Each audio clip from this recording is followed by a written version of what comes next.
Hey, it's Jordan with Status Coup. We are outside Delaney Hall ICE prison in Newark, New Jersey. This is one of the slew of massive ICE prisons owned by Geo Group, which is a for-profit prison operator that has ICE prisons all over the country. And we are here for a one-year anniversary of the protest movement that has been outside strong as immigrants are imprisoned in here on horrible conditions. One immigrant actually died in December inside, and there's been zero transparency about what happened. This tent, which we'll show you in a bit, has mutual aid. There are activists, protesters, loved ones here banging drums.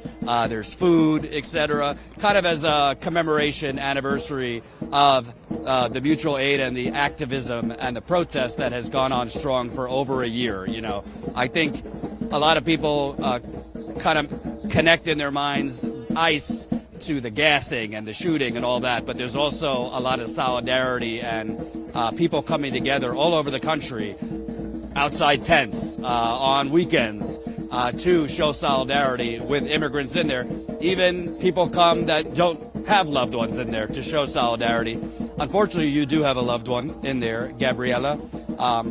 Your husband has been in there for 4 months. So tell me about how it started, when he got taken, when he got put in there, and you've been basically coming periodically, not just for updates on him, but others too. So he was taken when he was on a diaper run. So that morning, I forgot that we were running out of diapers, and later that night, the car didn't start, so he had to go walking. And they just took him. I didn't know about him until like 10:15 at night when I got a call from a prison jail number.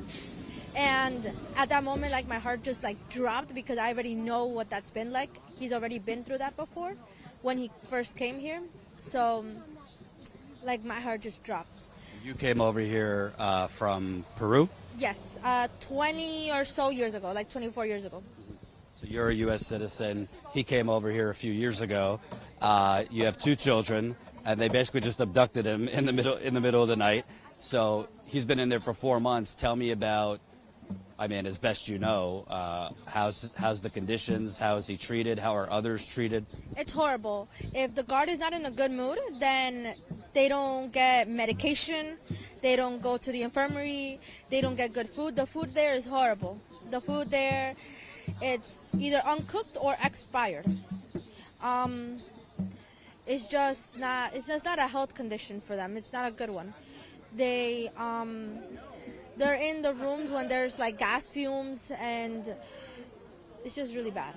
And I remember, because my cameraman John covered, I think it was in June maybe, a big protest out here. Some prisoners escaped, and we learned that like the walls weren't up to code. They weren't allowing inspections, but basically they didn't have the proper walls, and people were packed like sardines. Yes. So there's about 400 people in each unit. They don't have any privacy because there's 10 people in each room, and they can't even socialize with other units. So you can't. So you're basically just stuck with the people you're in. Right. And talk to me about kind of, are they getting recreation time to get some fresh air? Are they get to work out at all? Get to, some prisons have a library. Talk to me about just like, do they get any reprieve from imprisonment? No. If the guard is in a good mood, then they do get recreation time for half an hour, but that's about it. They don't have a library. They don't have time to work out. They don't have anything. And for you, because my understanding is essentially there's no like scheduled deportation, so they could just take people in the middle of the night. How do you know, what is the process for you checking in on your husband to see whether he's been deported? When they don't call, when an inmate doesn't call their family members for 24 hours, they start panicking. It's something that you kind of have to keep up to date every single day. you have to have at least one phone call in the morning and one at night, just so that your family member doesn't have a heart attack, that you're getting deported or getting switched to a different facility. They start deporting people around 1 in the morning, but if they're switching facilities, they start picking them up at 3 in the morning. They just tell you, pack up your stuff. They wake up everybody in the unit and they say, these are the names that we're using, and pack up your stuff, we're going. And they know it's either deportation or a different facility. And Delaney Hall, my understanding is it has a capacity over 1,000 beds. There's been periods where they're not even close to that in terms of detainees, and it's owned by Geo Group, who, I'll just give you the statistics, it's going to make you mad, but Geo Group last year, again, for-profit prison operator, last year they saw a staggering 695% increase. 695% increase in profit. They earned $254 million in profit, compared to $32 million in 2024, and that profit's all from this increase in ICE prisons where they're giving expired food. And I've heard stories, there's a hunger strike going on in Michigan right now of ICE prisoners where they give like one blanket, you have to pay for extra blankets, sweatshirts. They don't give out anything like that. You have to pay for them. When they get them processed and they get them into a unit, they bring them in with like those like tank tops for men. And yeah, that's how they are until a family member deposits them to get a shirt, a sweater, or blankets or anything. And has your husband shared with you any of the kind of things that guards say? Because we know that in other prisons there's been some racist things said to prisoners, threats, taunting. So if the guard, so if they ask for like any help, like for example getting like medical or anything, guards say like, what the F, like you can't wait, just wait until I call you, or wait until your name is written down or something. And they just curse at you all the time. Sometimes they don't even care that they don't understand the language. They could say, well, what are you saying? And they don't care. They just repeat it again. Can we just show a little bit here? So right now they're doing kind of like a drum circle. This is kind of to mark the 1-year anniversary of really the protest movement outside Delaney Hall. So people have been out here in the spring, in the hot summer, in the freezing cold in the winter. People that are loved ones like Gabriella who have family members inside, activists who don't know anyone, don't personally know anyone, but are just here for solidarity. This immigrants' rights groups, local activists in New Jersey. Obviously, you see older folks, kids. So it's, obviously there's a lot of awful imagery when it comes to Trump's ICE terror, but there's also a lot of beautiful moments that don't get as much attention. So we wanted to show you that. Let me ask you, there's a human cost to this. You have 2 kids. So essentially right now you're a single mother. You shared with me also off camera that your mom is sick. How are you dealing? Because you have to work, you have to raise kids, worry about your mother, and like you said, panic about your husband. It's really hard because he doesn't have a TRO in place, so they can move him at any time. It's really expensive to deposit money to him all the time so that he can call. So you have to pay for him to be able to call. That's just unbelievable. So a week I usually pay maybe 150 to 180 a week, just for maybe 4 or 5 hours of a phone call. I just want to stress that our system right here is forcing working class people to pay. That's almost $200 a week, so about $800 a month, just for the privilege of talking to their imprisoned loved one. That is just absolutely outrageous. So you have to spend money on that, and I mean, I assume you still have to work, feed the kids, etc. So do you have support on the outside? No, it's just me and my mom, my dad, and my husband and my kids. And you're also taking care of your mom, who you said was sick. Yeah. So I have to work and constantly check up on her because she needs medication every 2 hours. And then come here, race a lot to be able to make it on time. If you come like maybe even a couple minutes late, they don't even let you in the visit. Yeah. Can you talk about your husband? He's been in here for 4 months. Has he lost weight, become more frail? How's his mental health? So they do a medical, like a medical examination, like every 2 months. So last month when they did his weight, he came here weighing 159 or 158, and right now, last month, he weighs 129. That's a big weight loss for a few months. Because they don't feed them. They don't feed them at all. So they're not getting enough food, and when they are getting food, you were describing it's often expired. That's why they got sick. They got sick. They start throwing up. They have like headaches. It's really bad in there. And also, we should note a Haitian immigrant died here in December after a day. He was brought in here, and 1 day later he died. And there's still no transparency about what happened. You know, ICE often says, oh, they had a medical emergency or a respiratory thing, and then you find out the guards strangled him to death. This happened in other places. And in that case, the Haitian immigrant, let me make sure I say his name, 41-year-old Jean Wilson Brutus, he was a Haitian national. He was brought in here. He died a day later, but there was a delay in getting him to the hospital. Was there any transparency on what happened to him? No. So for them to take them to the hospital, they have to sign a paper up in their units that they need to get seen by a medical. Then however long they take them to the infirmary on the first floor, and then from the infirmary, if the infirmary can't do anything, then they transfer them to a hospital. But just to get seen by the infirmary, it can take 1 day or it can take 1 month. My husband one time was sick with vomiting and headaches and almost fainting, and he didn't get seen by the infirmary for like 3 weeks. And he couldn't even like go down to the visits. Like I had to like buy him a lot of like electrolytes in the vending machines so that he can like get like some type of electrolytes in his system.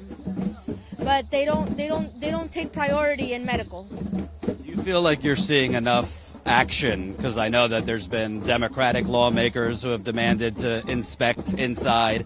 Obviously, the Newark mayor, Ras Baraka, was kind of infamously arrested outside here. But are you seeing enough action from local Democrats? No. So my county, we have Rob Menendez. He does a lot. He comes and does inspection and everything. But there's not action to getting them help. Because majority of these people here, they don't have a criminal record. I'm not going to lie that there's some people there that do have criminal records, but the majority don't. Like, more than 75% of the families that come here went to their court visits, or they picked them up while they're driving their car and they stopped them. They don't have any criminal history, and they're still here. It would be amazing if some type of like Congress or something can help get the people who don't have criminal records released, because they don't deserve to be in there. They have no voice inside there. Even if you have a criminal record, you should be getting decent food. At least you should be getting decent food, because the Essex County Correctional Facility right next door, at least they have better food than they have here. They treat people here like they're animals. It's just really horrible conditions in here. The salad is dirty. The tuna is expired. The milk, sometimes people even complain that you have to eat the milk. Who eats milk? It's not like this company's poor. It's making billions in profit. It's making a lot of money, but they can't even provide them with decent food. And what does this say to you in this country right now? We're spending $2 billion a day on an illegal war, bombing Iran. We giving tax cuts. This president gave tax cuts to rich people, corporations. We're pouring money into surveillance companies, AI, and $75 billion went to ICE in Trump's bill. I mean, the priorities seem very twisted. Meanwhile, it's not just this prison, but areas like this are very underfunded, disinvestment. Is this the country you thought you were coming over to? No. It's very unconstitutional. It's very injustice. Trump says a lot that he wants to make America great again, but that's not what this is about. It's just about getting more money from the lower class to make the upper class gain more power. And it's not right, because America should be more about than just ripping families apart. Because it's not right that people don't have a voice, especially Hispanics or any country that's not America. There's people there from all types of countries, and you hear the heartbreaking stories that these people tell. It's just this is not what America should be about, and it's not. If you don't mind me asking, how are your children holding up? I'm sure they, miss their dad. My daughter is the most affected, but the immigration judge, Shauna Chen, didn't think that a little girl crying, I miss my dad, is a good enough reason to release him. She says that anyone can say they miss their dad, but a 4-year-old girl is not a good enough reason to release an inmate. And what are your thoughts? Because we keep hearing from Trump and all his people, we're getting the worst of the worst, right? I mean, the data is overwhelming. Like you said, the majority have zero criminal charges. Coming here undocumented is a misdemeanor charge. It's not a felony. It just seems like they're just essentially rounding up brown people out of bigotry. It's not just even that, but there's people here with residency, and they're still in there. There's people here with residency. They arrested one time a U.S. citizen, but they had to let her go 24 hours later because they verified her U.S. citizenship. But they're arresting anybody right now, anybody. So it's not even safe for not even a U.S. citizen to be walking by, because they'll even arrest them. And my last question, kind of on a positive note, can you kind of describe the community that's formed, start essentially as a protest movement, but you see people coming out here sometimes daily, activists, family members, children. Talk about kind of this network of people that have come together to support the people inside. So I'm a volunteer here in Eyes on Eyes, New Jersey. I started with just coming here to visit my husband, but now I help out the families because I'm sick and tired of hearing that these people don't have a voice. We help people with diapers, we help people with wipes, we help people with formula, with food, with clothes, because the first thing that they can't get past is the dress code.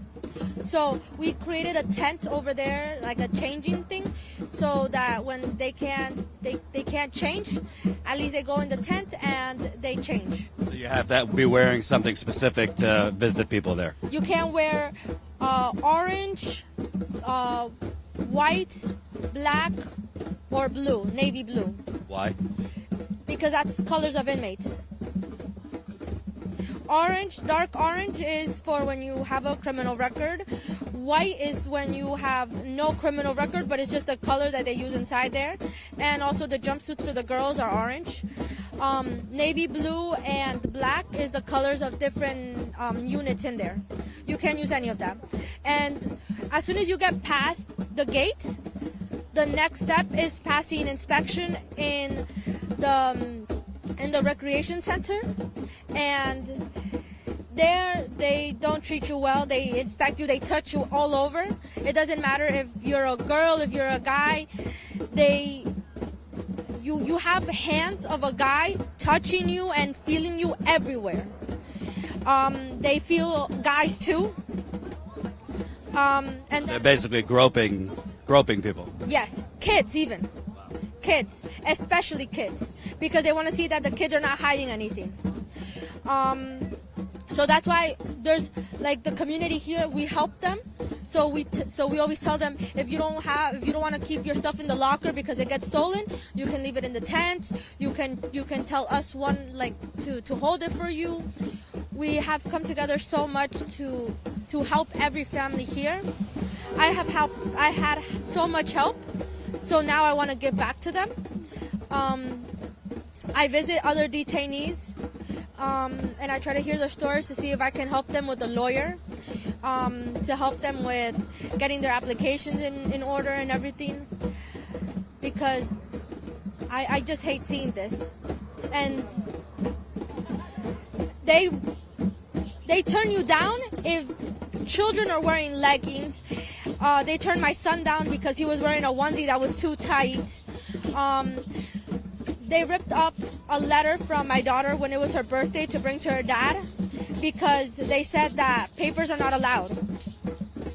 It's a letter. It's a drawing from a 4-year-old, and they ripped it up in her face. They take off. They yell at you when visit is over, and they pull the kids away from their fathers. They pull the kids away from their mothers. And I was told that there's a lot of instances where people drive from hours away to visit, and they're either turned away or they get a couple minutes. The first step is this gate. This gate is the first step to them getting rejected to not go in because they don't have the proper documents or they don't have the proper clothes. It's just that's why we come together here to help them. That's why we have like buckets of clothes in there in the front, so that way they can just throw something on and just go past. I'd like to ask you because you hear this term detention center, and I don't think it is a detention center. It sounds to me more like a concentration camp or a torture camp. You're talking about essentially starvation, malnutrition, psychological abuse. It seems to me that's not the appropriate term, calling it a detention center. No, it's not the proper term.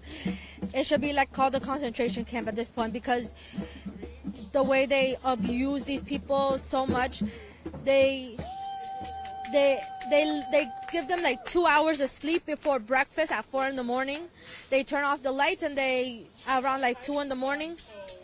Why is breakfast at 4 a.m? Because that's the time that they want to do it. And lunch is at 11 and dinner is at 2. And then after that, if you starve, you starve. So that's why when there's visiting hours at 4:30, 3 o'clock, 7 o'clock, families buy them as much food from the vending machine as possible because they haven't eaten anything since 2 in the afternoon. And they limit your time. When you're in breakfast, lunch, or dinner, they limit your time to 20 to 30 minutes. If the guard is in a good mood, 30 minutes. My last question, so the audience knows, could you just say a little bit about your husband, what kind of guy he is, father, give us a little insight into him, and his name if you don't mind. My husband is Martin Soto. This past Saturday, he turned 31. He's an amazing father, an amazing husband. He would do anything for his kids. He has done everything for his kids. And that still isn't enough because he's still here. He's very hardworking. He's responsible. I have known him for 10 years now. My birthday is next week, and when I turn 28, I will have known him for 10 years. We met on my birthday. We started dating on my birthday.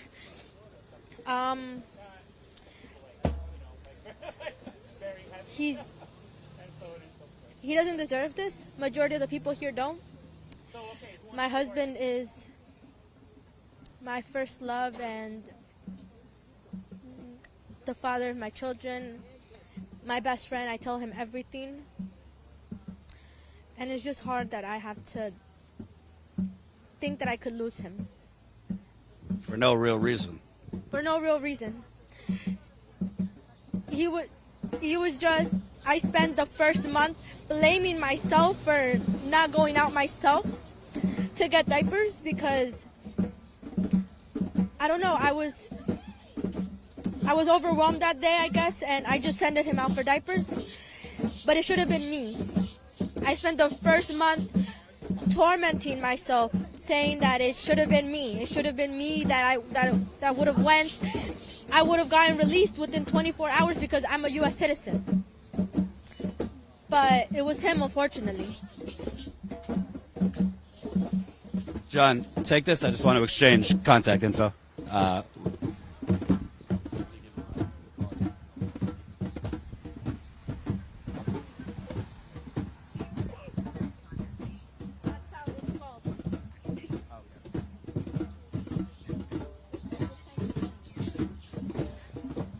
All right, everyone, don't forget to smash the like button, share this live stream. We are live in New Jersey, Newark, New Jersey. This is outside of Delaney Hall.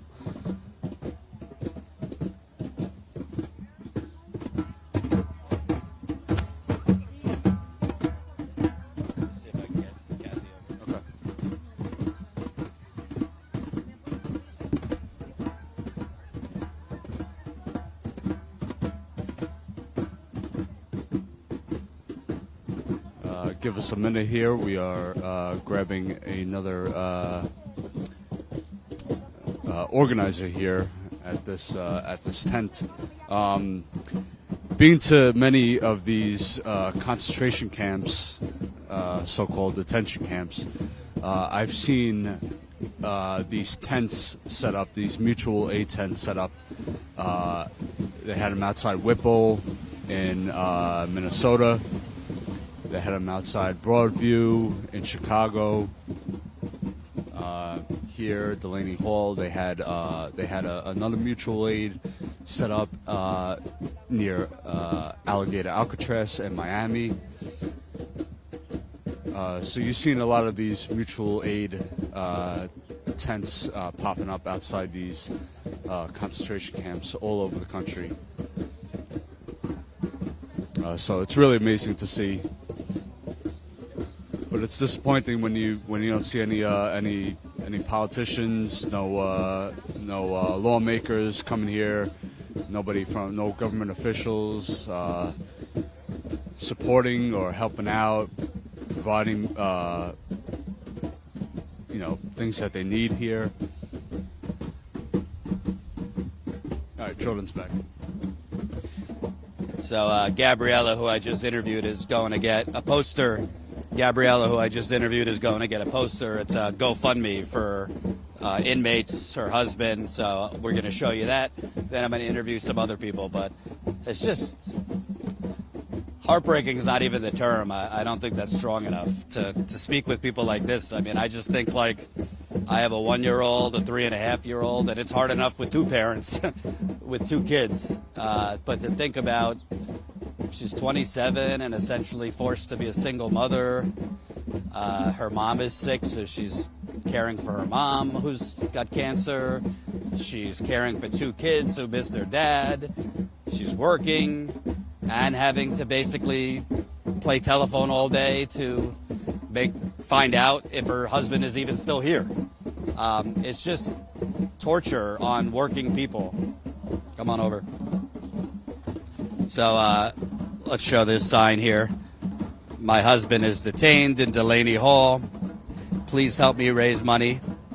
So that's him right there. And your 2 kids. Please help me raise money for his $50,000 bond. Hashtag free Martin. Hashtag close Delaney Hall. And that's the QR code to donate. Is there a link to the GoFundMe too? I can send it to you. So we'll post it. We'll post it in the description. So come back to this later. But yeah, I could tell what you said. He obviously loves his kids a lot. He does. He does so much for his kids. He came here because of his daughter. Because I gave birth. Let's switch because I don't want to block the. I don't want to block the QR code.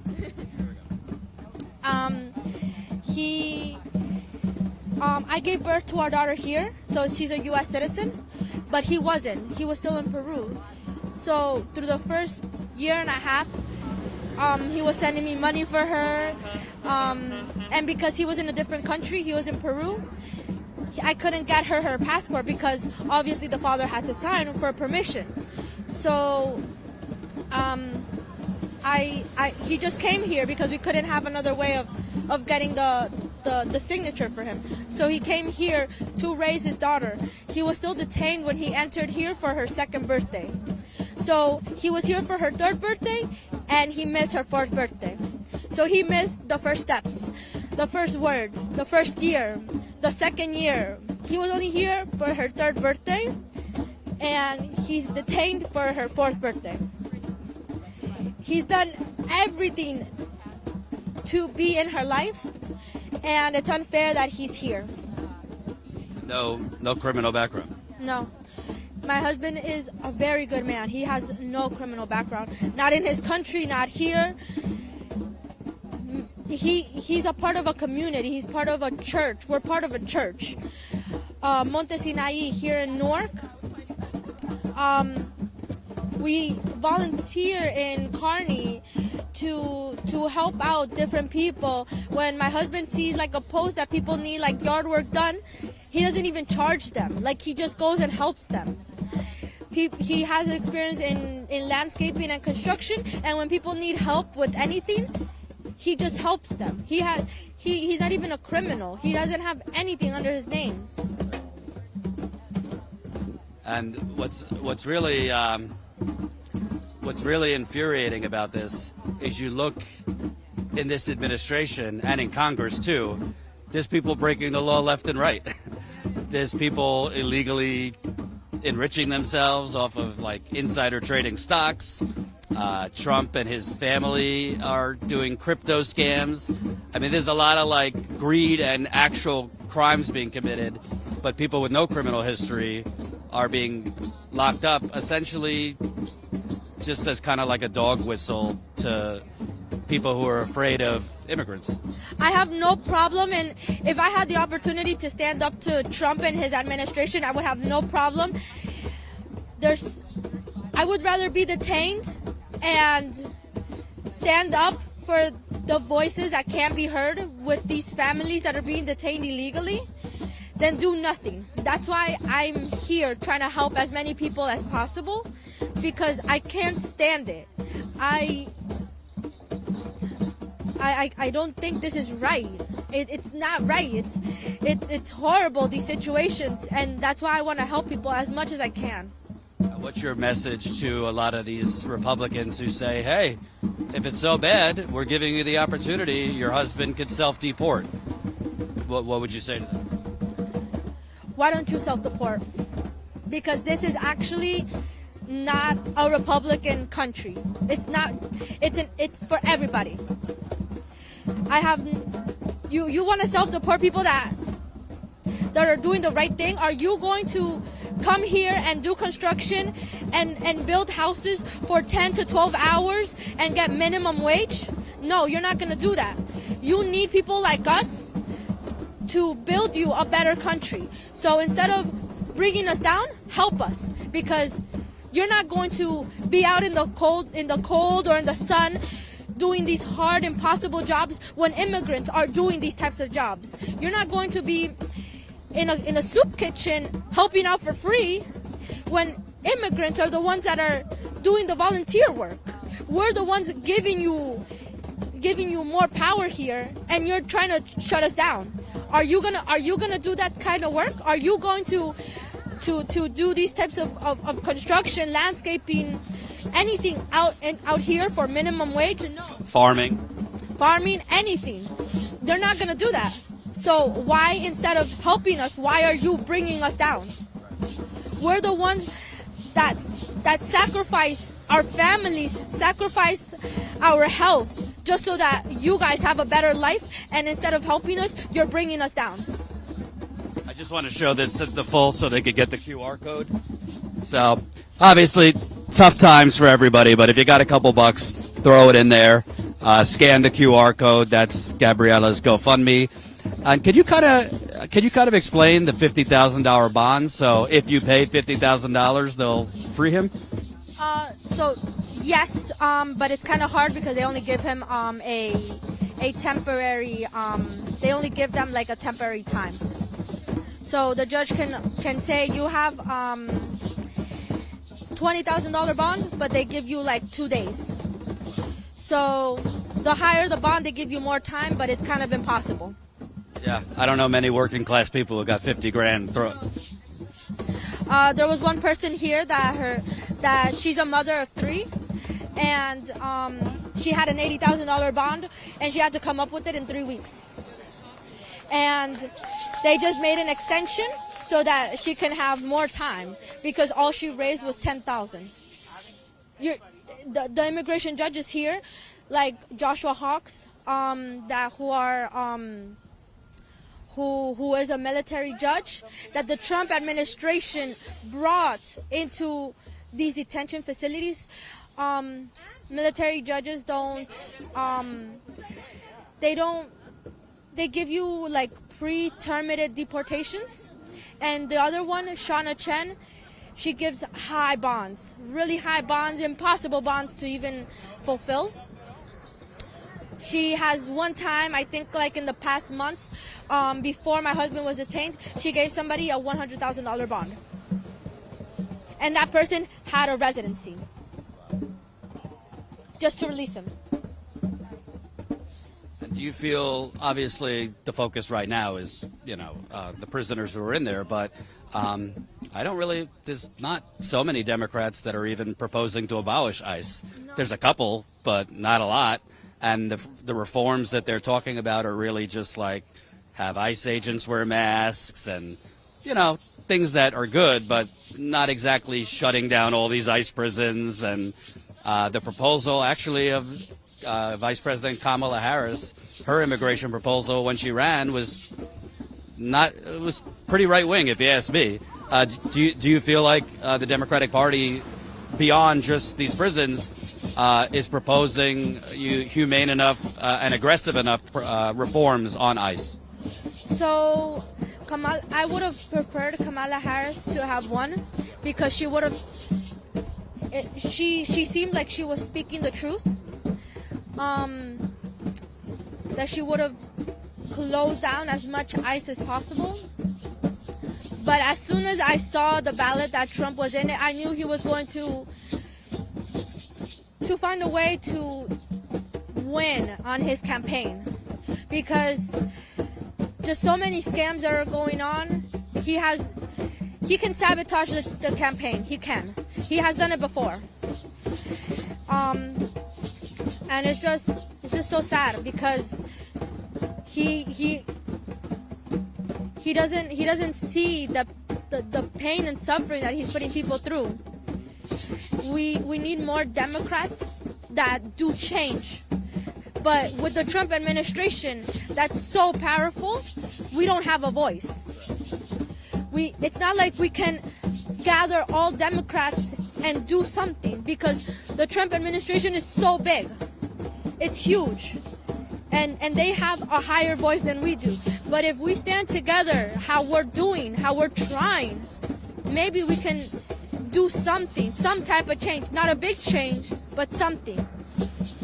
Well, tell your husband, if you speak with him again today, that at least his name is out there, because we're going to get this story out there. Martin Soto? Martin Soto, 31 years old.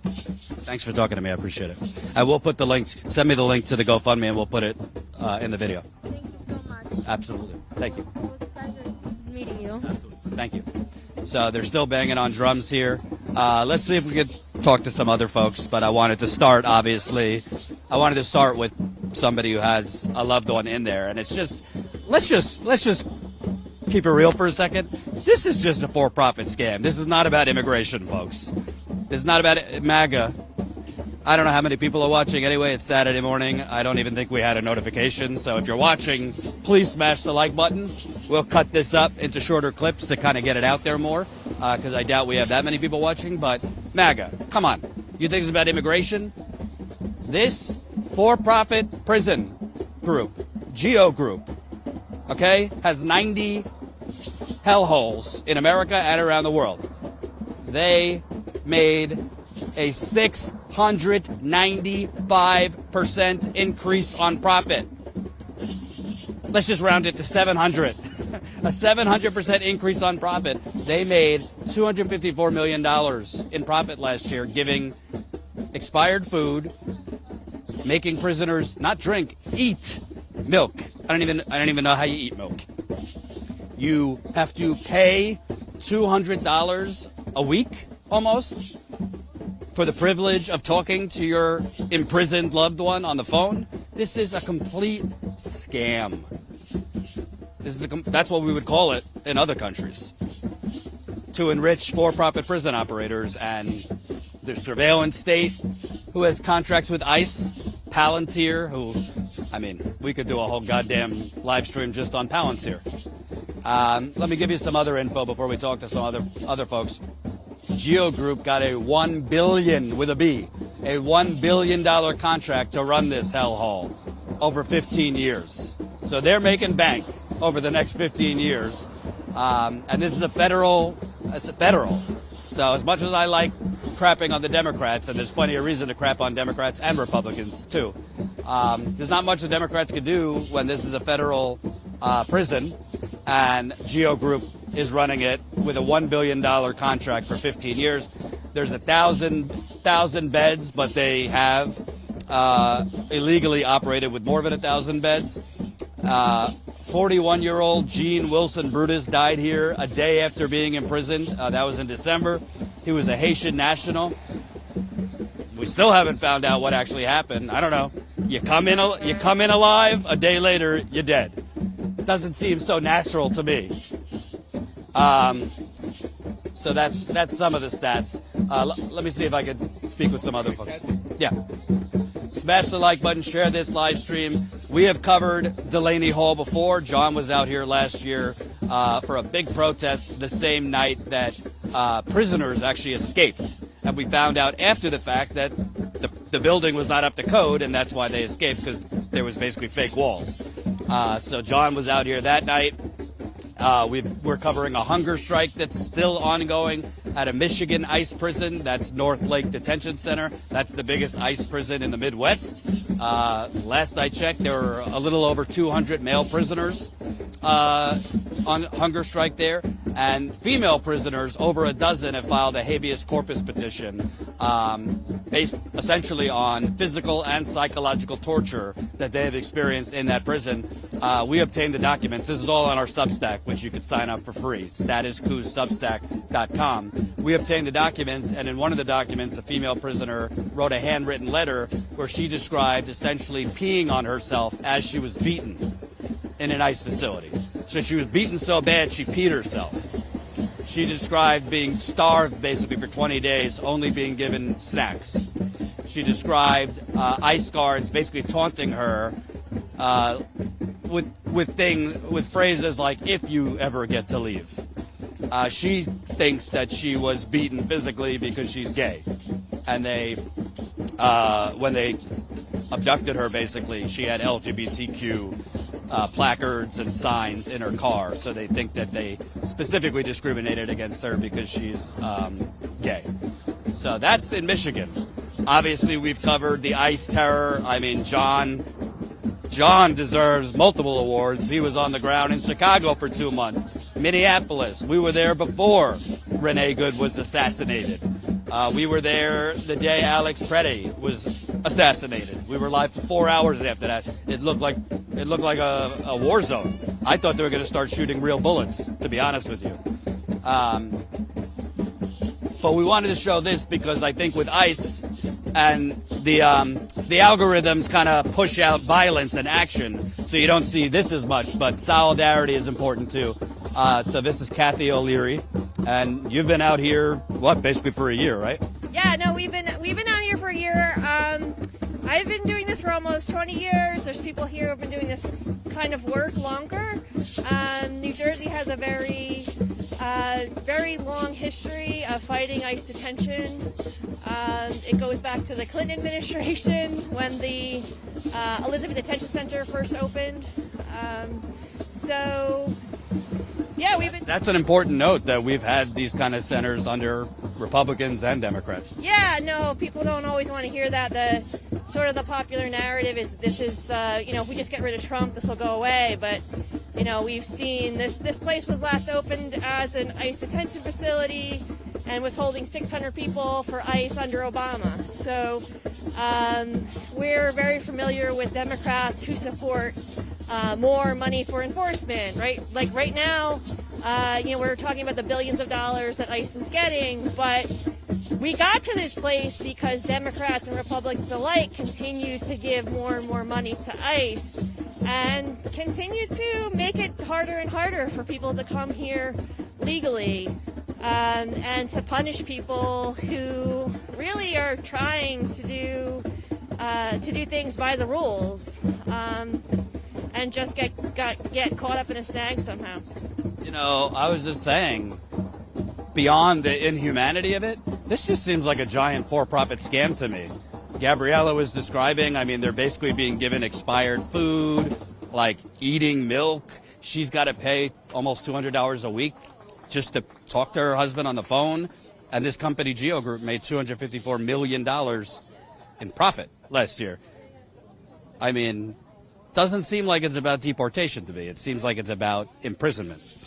Yes, it is, and it's it's not just the ICE detention that we should be talking about either. This is a for-profit prison company that profits off of people who are in ICE detention, but also profits off of people who have been criminally charged and criminally convicted.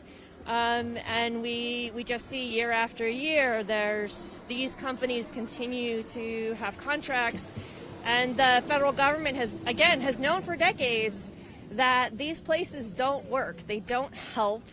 They don't reduce crime. They don't reduce people's desire to come here, right? So what are we paying for? The only people who are getting rich off of this are the private prisons. But we have a system where money talks. We are in a capitalist system, and unfortunately, we're not valuing human lives. We're not valuing families. We're not valuing people. We're valuing dollars and cents. Could you kind of describe just logistically, because you've been out here, folks here have been out in the hot, in the cold, storms, blizzard, whatever. But how hard is it to actually figure out what's going on inside? If detainees are able to call, it just seems like it's really very difficult to find out what's happening at any time. Game of telephone. This is not just here, all the ICE prisons, but how do you guys kind of figure out what's going on, and even if people have been deported? Yeah, no, it is difficult to find out what's going on here for sure. And even like people who are able to call out to their families, those calls are monitored. We think they're using AI too to listen in on the phone calls because people are being cut off. Their phones are being blocked after they talk about conditions inside. So yeah, they make it very difficult for word to get out. But there might be kind of like some keywords in the system that AI is, boop, the line gets cut. Exactly. So it really we rely a lot on the visitors to tell us what's going on, what's happening with their loved ones. We do have people who do go in and visit, and we hear from the attorneys as well. what's happening inside. So yeah, it's a matter of being here a lot, developing relationships with the people who are going in, and being and gaining people's trust, and putting all the little different pieces that we hear together, because there's also an awful lot of information that's not reliable that comes out, because people are they're held inside. They really don't have any access to they can't even see out those windows, by the way. So rumors start pretty frequently and run through the facility quick, and we just need to make sure that we verify what we hear too. And let's talk about beyond outside, people like you calling up local congresspeople, senators' offices. You got Senator Andy Kim, Senator Booker, Congressman Menendez, Mayor Baraka here. I mean, it's not a secret what I think of the Democrat opposition, but do you think they're doing enough? We've seen kind of some speeches and photo ops. Obviously, the mayor was arrested outside here, but it seems to me folks here day to day are doing the work a little more than the politicians. Yeah, we really need, what's going to happen right now, what's going to make a difference for people inside is for the politicians to come here and do casework, to take on, Gabby's here with her husband, to talk to Gabby, to find out how they can get involved with his case. There's so many cases we have of people inside who have severe medical conditions, people who have cancer, degenerative neuromuscular conditions, seizure conditions, that are not getting their medication, that they're not getting chemotherapy, they're not getting physical therapy, they're not getting any of their prescribed medications, and they're suffering the consequences of that medically. And it sounds to me like they're lucky to even be seen by medics routinely. Yeah, it's difficult for them to get medical care. Everything goes through the tablets inside. They have to request a sick call through the tablets, and they might only have 3 tablets for an entire unit, and there could be 120 to 180 people in a unit. So it becomes difficult for them to even request it, let alone get it. And it seems to be a practice of this facility and many other facilities to just deny people their prescribed medication for weeks or months at a time.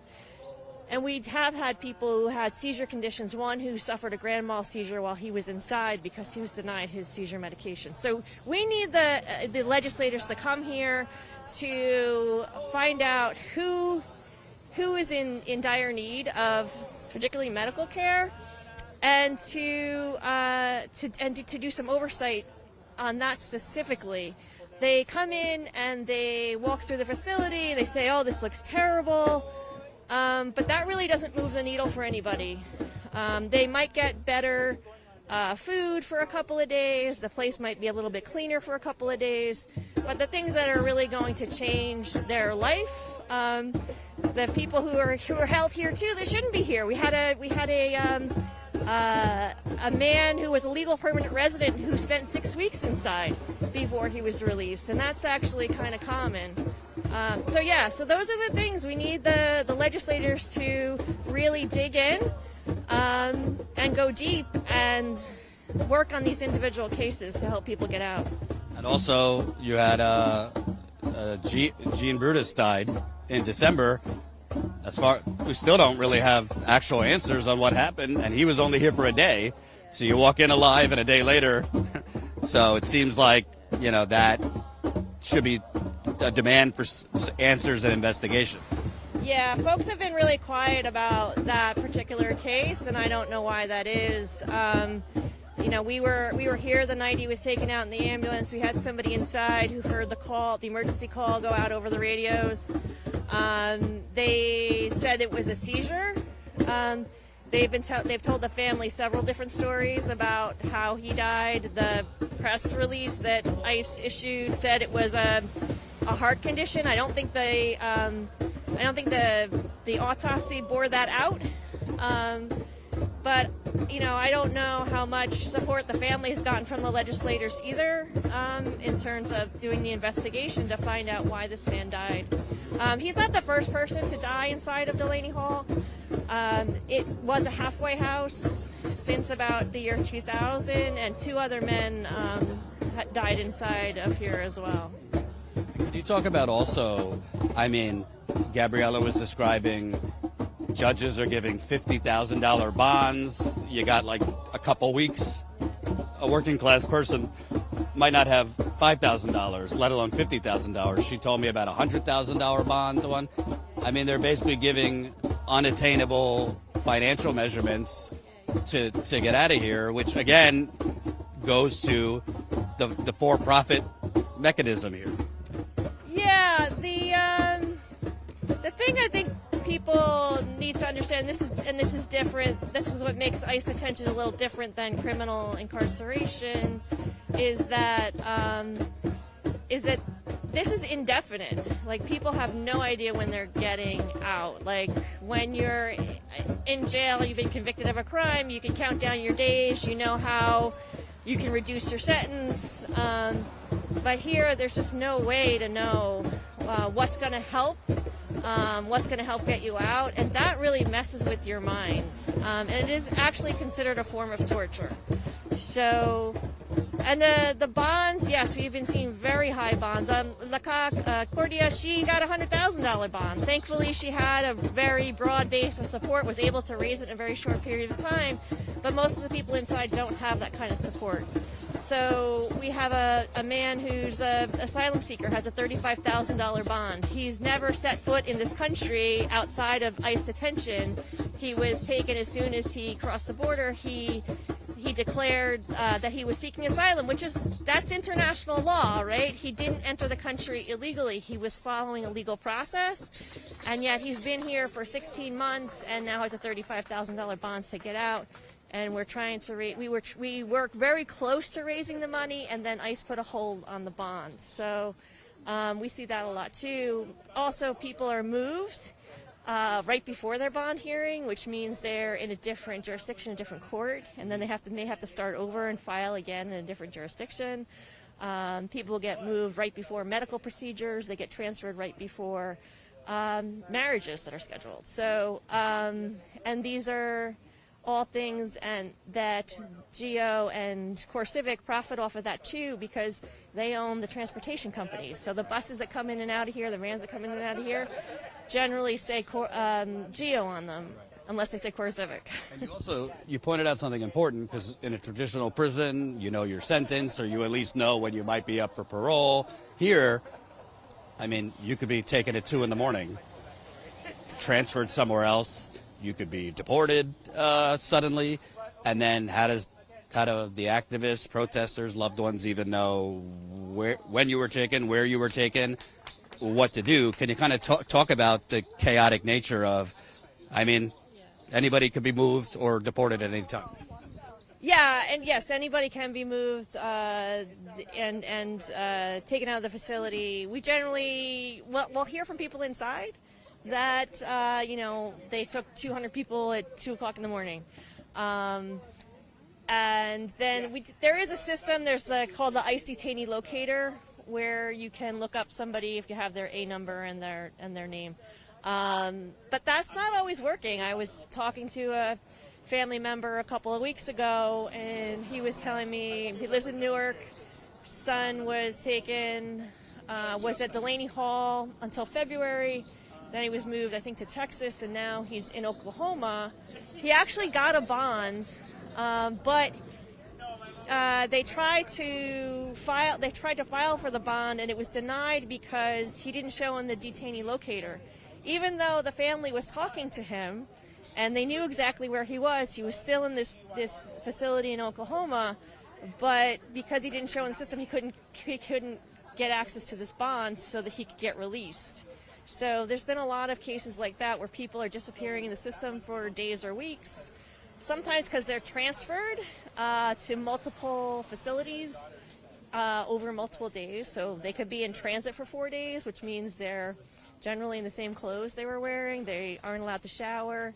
they're shackled for most of the time that they're in transit.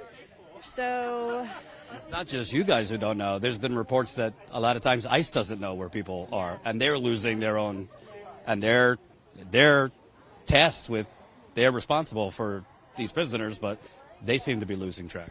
Yeah, no, people are disappearing in the system. So, and that's really, really unacceptable. I mean, I don't know who could possibly argue that this is about our safety, that this is about criminal justice, or in any way, right? There's no justice in what's happening here. There's no safety for the people inside, and they're not making our communities any safer by tearing apart families. I'd love your thoughts, not to get too political, but there's been focus in the media recently about Melania Trump, and there's been accusations about her, many accusations, but one of them is she worked undocumented for years. She made money modeling undocumented. I don't hear peep from MAGA Republicans. She happens to be white. It seems to me like if it's white folks here, I mean, there's a long history of Irish folks here. They don't, without papers, we're all here.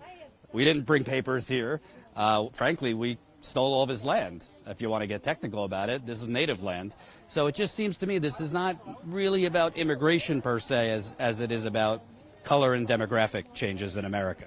Yeah, so we start off every we do a prayer service here every Sunday, and we start off every prayer service with a land acknowledgement, acknowledging the fact that we are standing on stolen land, that our ancestors not only stole this land, but we turned it into the industrial wasteland that you see here now. So we ask forgiveness for that. But yeah, so that idea that we should come here the right way is kind of is lost on people like me who are only a couple of generations away from our immigrant roots, because the right way up until the 1920s was just show up. So that's kind of disingenuous of an argument to begin with.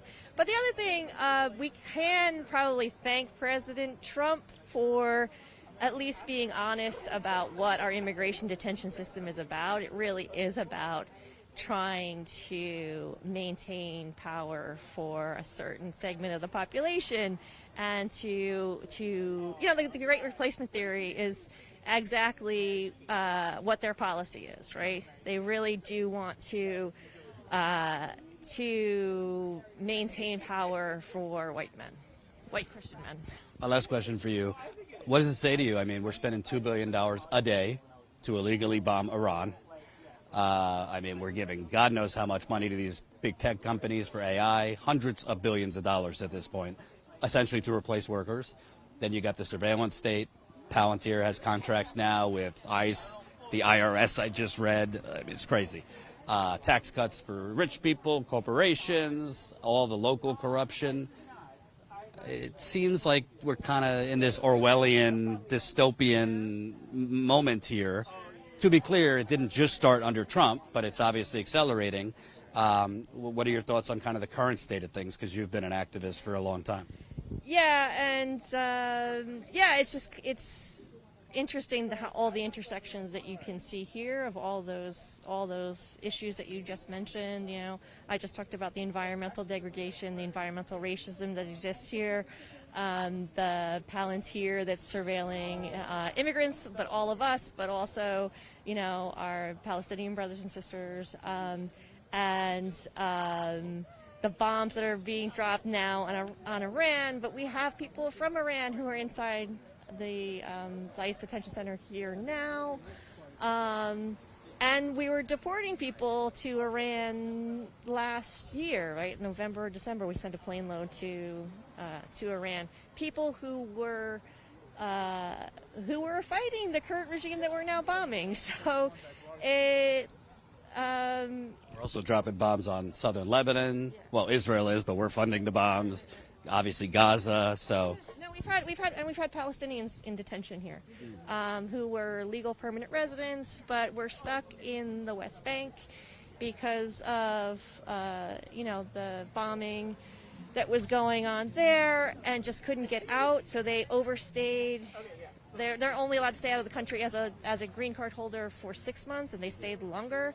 So on re-entry, they were put in detention.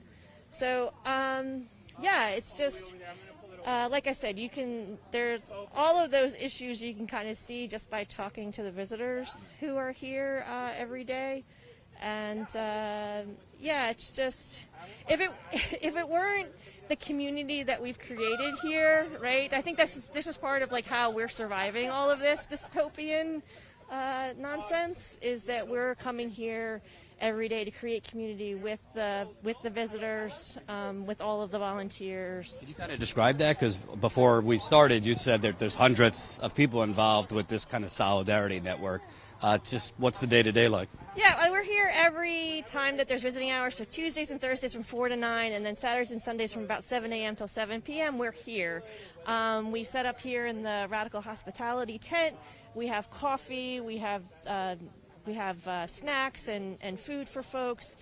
We also are distributing diapers. We have some grocery store gift cards that we can give to some of the families so that they can help sustain themselves while they have a breadwinner inside. Out over in front of the facility, we have a group stationed with clothes so that if somebody's wearing something that violates the dress code, they can come out and borrow something from us and still go in to see their visit. So, yeah, we've been doing this pretty much solid for a year. We've built up, as you said, a volunteer base of several hundred people. And we're working in shifts all day to make sure that all of these different functions get covered. Which is amazing because, you got some retired folks, but there's a lot of people working too. So around your working hours and taking care of kids, you're coming here. So that's obviously, people are dedicated. No. We have a lot of people who've been here since almost day one, definitely since June when we really started. May we were here protesting the place, and then we started meeting the visitors and trying to advocate for them, and then June of last year was probably about when we started more of the mutual aid stuff. So, so it's quite the operation. We have a large what we call core team of volunteers. People see my face a lot, but we govern by consensus, and we have a lot of people who work for organizations that focus on immigrant rights, and then a lot of people who are just like you said, retired folks, just moms and dads who are just giving a couple hours out of their time. Is it okay with you? Could we show people inside the tent? Sure. Let's go see who's inside. Going to try to show you kind of the quote radical. This kind of reminds me a little bit of when I was at Standing Rock, actually, because there was a lot of kind of these mutual aid tents at multiple camps. So it's nice. It's nice, This doesn't get as much attention as the raids and the protests with the violence. I was telling people before how, I see going to Whipple, going to Broadview, they have these pop-up tents for mutual aid.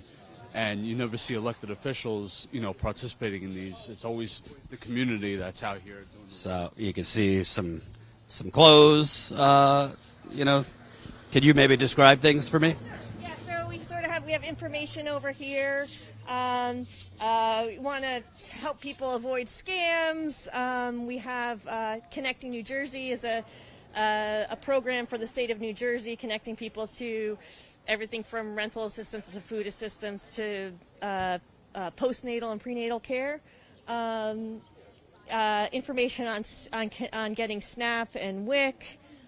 Here's some donated clothes we have for just anybody wants to take. Just some of our storage. This is the food. We have a volunteer comes every Saturday and brings pizzas. And we have hot coffee, we have water, we have battery generator down there and a kettle so that we can make the ramen noodles. I just want to show the signs because they're pretty badass. So you see 15-year contract. That's referring to Geo Group. They got $1 billion for a 15-year contract, which is criminal if you ask me. We've had it up to here with ICE. Hashtag no ICE contracts. Then you got Newark First ICE. We refused to let ICE detain 120 immigrants at Delaney Hall. And actually, I interviewed, why is his name escaping me? The leader of the local African Black Panthers a few weeks ago, because there was a really horrible scene in Newark where ICE caused a very, very, very bad, violent car crash around schools. So thankfully nobody was hurt. And there was a clash between ICE and the Black Panthers. And ICE seems to back down when people threaten to shoot back, which was interesting. Then you see, I think it says, no, we shall not. So you got, we shall not be moved. Love the radical hospitality sign. And this is also, obviously, I mean, it's a little bearable today, but for when it's cold, I assume people kind of congregate in here. They do, and when it's cold, when it's rainy, we also have diesel heaters that we use when it gets really chilly. And actually, it was super cold this winter, so we needed to heat the tent during the winter. And we have, for the cold weather, we have blankets and we have hand warmers, and we try to always have hot coffee and hot drinks.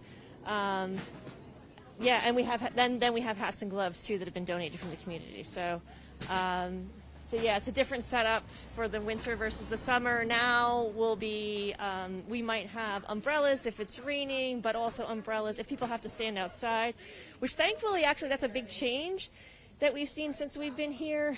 It used to be that people had to stand in the driveway for hours and hours, and now they're actually taking people into the gym and letting them wait in there.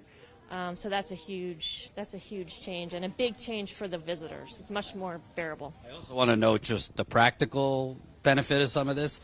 I mean, people right now with gas prices, healthcare, childcare, electric bills going up, grocery prices, diapers are expensive as it is, but when you couple all that stuff, so the fact that there's donated diapers is definitely a help to everybody. Yep, we have diapers, we have formula, we have wipes, we have toys for the kids. Just, again, making it bearable. Like, it's really heartbreaking to see the kids who are here, and it's rough being here. It smells bad. The trucks are here. Yeah, just driving up, I was like, Jesus, what is that smell? It's awful. Well, there's a waste treatment plant right down the street.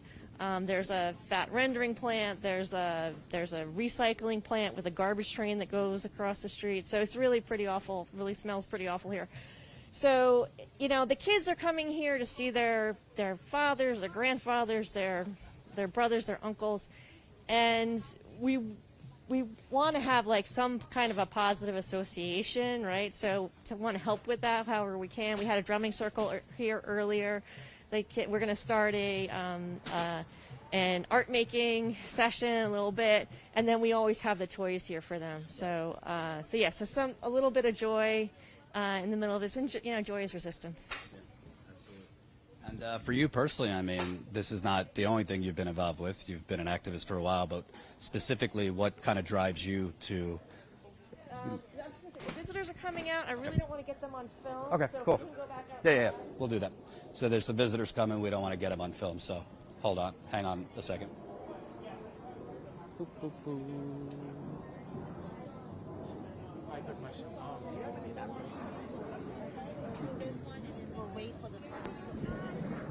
So we're just going to turn the camera for a minute because a lot of the visitors, rightly so, are concerned about being on camera for retribution for their loved one who's inside, which happens because this is a massive, massive surveillance dragnet going on. ICE is monitoring everything. I know they were monitoring us and our feed when we were live repeatedly in Minneapolis, Chicago, because we were pretty much the leading outlet live every day. And at points, we were live to some of our live streams. We had 30,000 people watching live, and the clips were going viral. So they monitor us, and they monitor even local media. So that's why we're kind of being careful about who we show. But I want to try to get one more interview before we go. But this is a really cool setup, and I'm glad we came because it's important.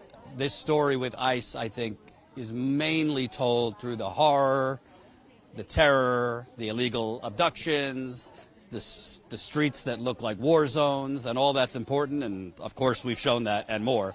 But I think showing the solidarity and kind of the everyday coming together of people is important, too, because I don't know about you, but we need a little hope. We need a little positivity in dark dystopian times. I didn't want to push it too much while we were talking to folks, but reminder, you see any other media out here? CNN ain't coming. MS Now is not coming. The New York Times is not coming. So Status Coup is the leading independent outlet on the ground covering what the corporate media covers up. This work unfortunately does not pay for itself. I do not have a giant money tree in my backyard to print money like the federal government. So our funding to cover these kind of stories comes from you, the people. Obviously tough times for everybody. So if you can't support us financially, no problem. Press like, share, comment. But if you can, you could support us for as low as $5 a month. $5 a month equals 16 cents a day. And I do think there's people out there that might have 16 cents a day for real, living, breathing, independent journalists, independent journalism. Yesterday, we were out across the country covering the May Day protests. John and I started on Wall Street. We covered protesters chaining themselves to entrances to try and block Wall Street. I think we were the only major outlet out there. So we were live for that. Then we were live in Chicago covering another May Day protest.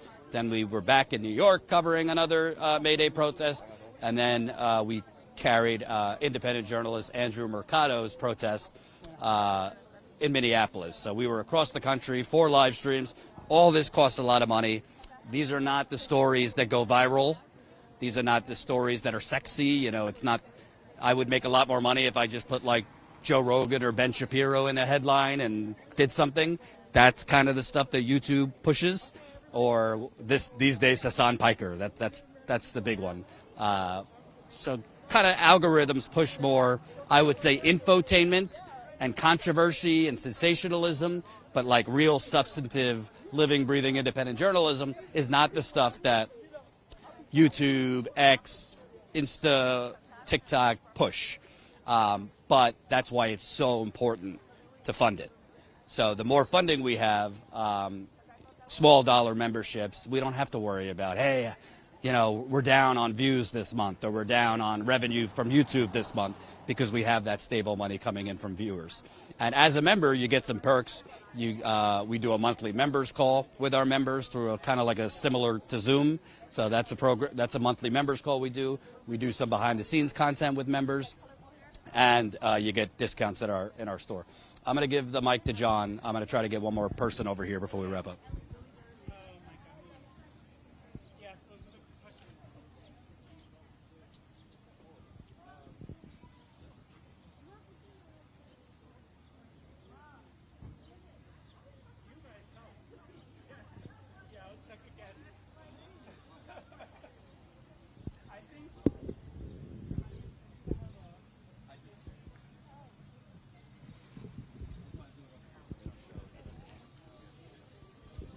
So what's your name?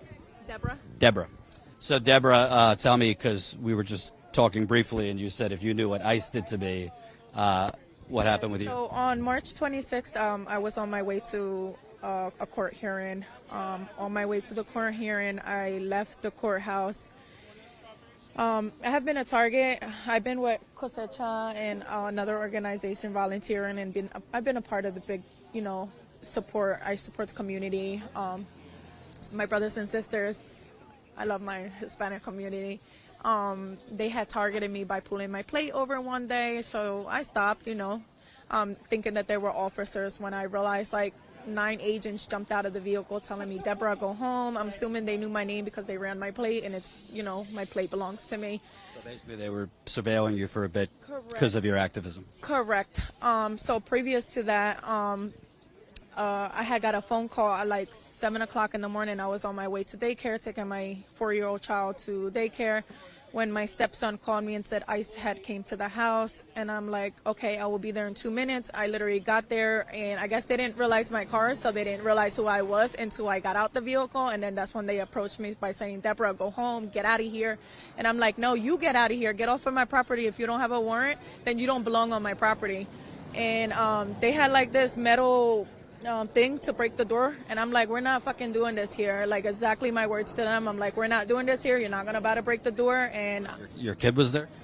so yes, my stepson, he was there along with my other children. Unfortunately, my stepson, he signed his voluntary deportation. He was taken to court civic. This was probably about 2.5 months ago. Just recently, my husband now is detained after they picked up my stepson, and they have been pulling me over and antagonizing me. My husband was pulled over. We were on our way out of court. I asked my criminal attorney if he can take us in his car. On our way out of getting out the property of the Superior Court in Bridgeton, I seen 3 cars follow us out of the court, one like jumping in front of us, trying to cause an accident. So I automatically knew it was ICE. We stopped. He showed his credentials, like, listen, I'm an attorney, show your warrant. If you have a warrant for my client, please show a warrant. We proceeded to ask several times before they were like, put the fucking window down, open the doors. And I'm like, no. And I kept like pressing the lock button. I'm like, we're not opening the doors if you don't have no warrant. They took a metal crowbar and they broke the windows to my attorney's vehicle, along with denting his vehicle down in South Jersey. So we're from Vineland. Now, just recently on Thursday, my husband and my best friend, with their contractors. Is your husband detained here at Delaney Hall? Yes. So her husband was detained on Thursday morning, and they said that they picked him up because of me. That they've been watching that he hangs out with my husband, and that the reason why they picked him up was because of me. So now these agents are targeting not only my families, but my loved ones, my family. Basically, they're doing targeted, imprisonment, not because, somebody might be undocumented, but because somebody might be related to an activist who's been protesting their abductions, basically. Correct. Wow. So I reported it to the Attorney General. Yeah, I reported it to them. I did a declaration with them, and hopefully they're gonna take care of the situation of what's been going on. Enough is enough, and something needs to be done, because it's not okay. It's not okay. I have a son that's on life support. My son is 6 years old. He's on a life support machine. He has a service dog. He has 2 types of seizures, and it's not okay. Like, I don't work. The father is the main income for the house, and it does impact me, and it does bother me that these ICE agents, not only once did I have to move, not only twice did I have to move, but now this is my 3rd time moving, because they keep harassing me. They come at 8 o'clock in the morning, they come at 12 o'clock at night, like they have no life. Can you kind of talk about your husband? How long has he been in America? Did he have any record, and how's he doing inside? So my husband's been here 25 years. I petitioned for him. He's my husband. I have 3 children with him. I petitioned back in 2016 with him to give him the green card for us to have a better life, not only because of my daughter, but also because of my son's conditions. Right now, he did previously have an accident. There was no charges that were on him. He didn't become guilty or not guilty of the accident, and they picked him up. So right now there's no guilt. We didn't even get the chance to go to court or anything. Our first court appearance was just to go to court and have representation, and when we left that day, that's when we were targeted. How long has he been in prison? He's been here for a month and 5 days.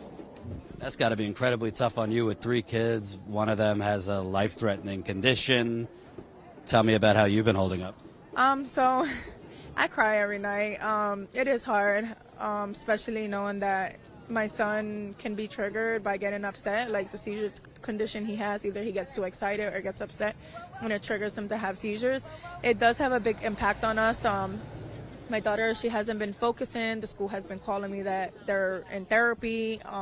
They have been crying. It does make a big impact on the children, and not only on the children, but on the spouses.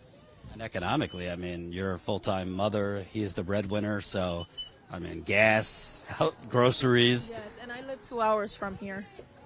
So I come to visit him every week. So it is very rough. And I have to do it for my children.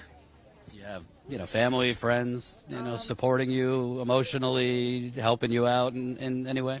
I have the Mexican embassy that has been helping me. I'm so thankful for them. I also have my brother-in-law, but other than that, no, I don't have family. What does it say to you? I mean, you said like 9 agents kind of like swarmed your car. They're breaking your windows. Yes, at one point, I had, when they took my stepson, I had went to where they processed them in Mountain Laurel, like their processing center. And I had officers telling me they should put their DICK in my mouth.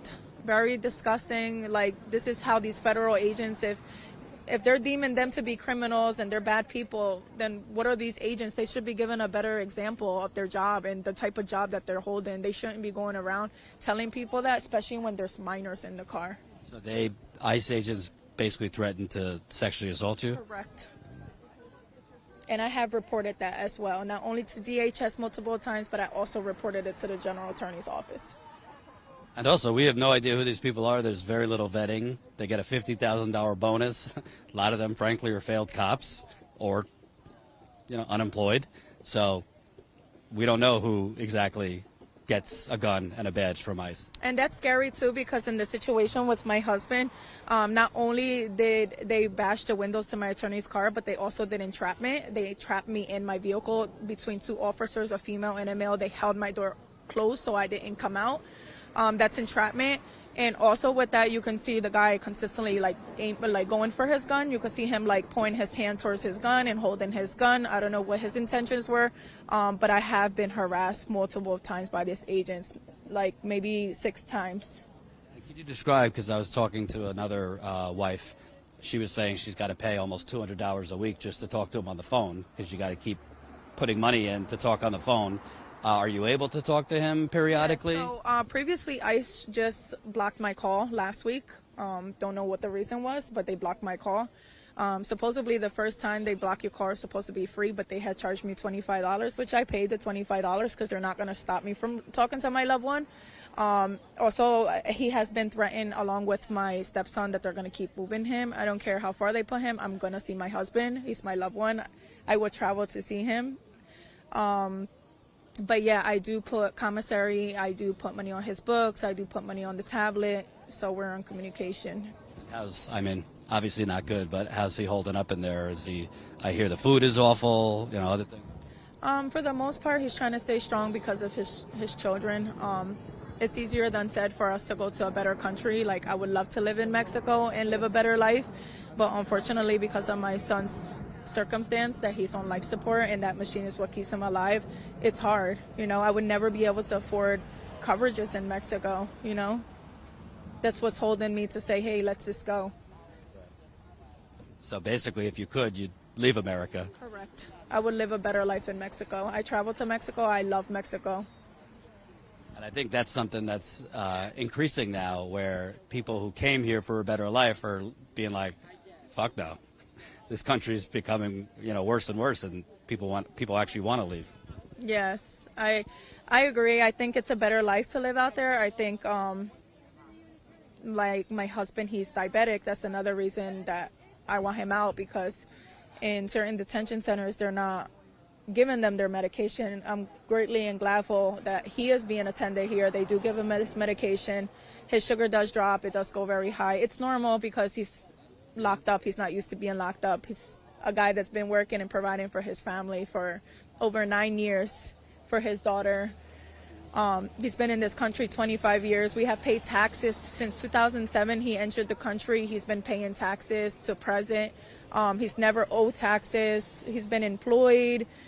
A guy that has very good morals. He's put out thousands of fires for his company. He's helped the fire department to help and move materials in order for them to get in. And This is who Trump calls the worst of the worst. right. You mentioned your stepson also have been detained. Correct. Can you tell me more about that? Which is my husband's son. So when I have been protesting, I have a video which I also submitted to the Attorney General's office, and it says, don't be surprised when I come knocking at your house with a warrant, he told me, the officer. Another officer told me that they were going to come pick up my husband and pick up my loved ones. So not only did they show what they did, but they also have threatened me. Is this happening to other kind of activists, protesters, people in the immigration community, that they kind of monitor you guys, surveil you, retaliate? So I did see it with a previous friend. With a previous friend, I did see that they were targeting her and her family. And her, just recently down in South Jersey, there was a situation where a guy had crashed into ICE vehicles because he was like, enough is enough. They have been targeting people. People do get tired. We all come from a family. We all come from alive. We all deserve to have a better future as well. But I feel like they have been targeting me mainly. Like, I've been that main target. They have pulled me over. They have came to my house not once, not twice, this is not the third time. I have moved. I have relocated because of this agent. Not only am I paying relocation fees for moving from one spot to another spot, my children are in fear. They're traumatized, saying ICE is at the window at 12 o'clock at night. Even though they're not there, they're traumatized. It's not okay, you know? It seems to me all this money that went to ICE, they don't have anything better to do with their time. They're then harass, threaten to assault you. It seems like they're basically spending a lot of their time threatening and intimidating people like you. Yes, and that's the sad part, because again, they should be given some type of example if they want the people to do better out here in the community. And if they're such worst of the worst, then they should give the example that they want other people to lead after, not sexually assaulting while there's children in the car, you know? How did you respond when they threatened you? So I was like, that's nice. There was times that I've went there and the agent's like, I have something coming for you. Wait right there. And I'm like, what are you threatening me? Like, you can hear me in a video. Or is that a threat? I have other times where the ICE, they have entrapped me inside the facility, the ICE where they process people. They have trapped me in. I have had times, I have dash cameras all surrounded around my car now.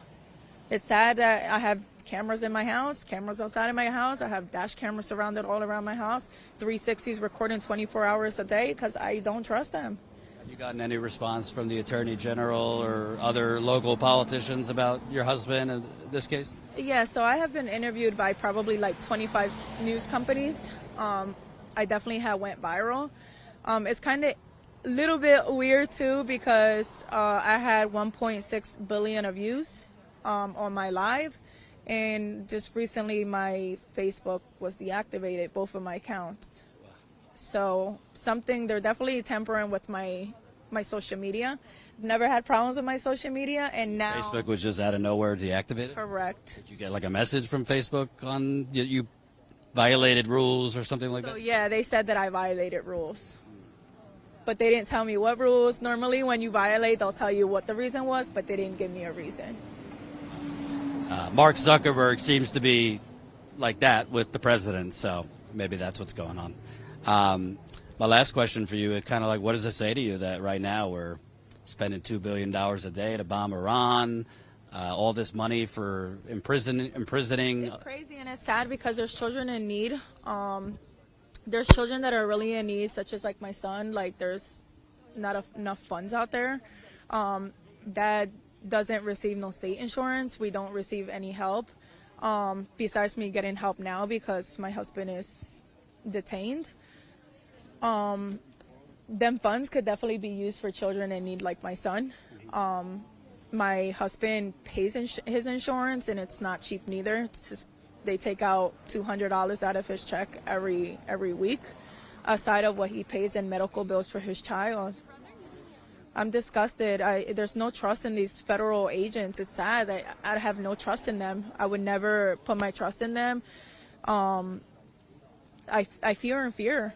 I fear for my life, honestly. I don't know if they're capable of shooting me or putting me in a situation where they're going to harm me and my children or my family. Do you feel like you're being kind of monitored on a daily basis? I'm definitely being monitored, for sure. Thank you for speaking out. I appreciate it. What's your name again? Deborah Last name? Gomez. Thank you. Thank you, Deborah. Take this. I want to exchange info. Can I show you a video real quick? Let me just run and get my call.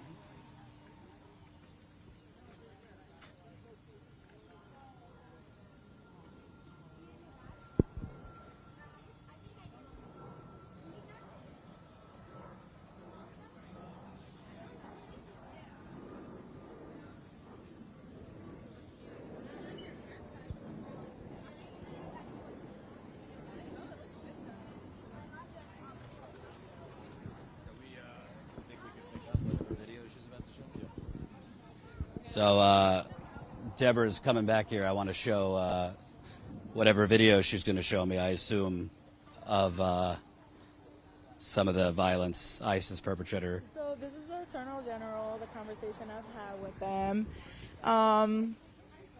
This was this recent. I also had the FBI come to my children's bus stop, and he said, what a coincidence that when I got behind him, that I happened to be the wife of the person they were looking for. An FBI agent was FBI looking for your husband while he was in there? Before they were able to get him. So previous to them detaining him, they have came to his job. They have came to his house. They have came to multiple places looking for him. And unfortunately, where he works is private property. They cannot go in there without a warrant. So they haven't been able to go, but they have been waiting outside. So yeah, they have been targeting us. So recently they had the FBI. Your husband like robbing banks? Why would the FBI be tracked? I have no clue. He's been here for 25 years. Other than the accident he didn't kill anybody. He's never molested nobody. He's never jeopardized anybody's life in danger to hurt somebody. He's never had domestic violence. I don't know why they're involved, but yes, the FBI did come, which is the U.S. Department of Justice Federal Bureau of Investigation. This is the guy's name. He is from Newark. He said that he didn't care where we spoke to him, that he was willing to speak with us anywhere, which I knew it was a setup because every time I was like, I've seen you somewhere. And he's like, I don't know where. And I'm like, with ICE. And he was like, I swear I'm not with ICE. And I'm like, yeah. You're with ICE. Like, he had this little smirk on his face that told me don't trust him.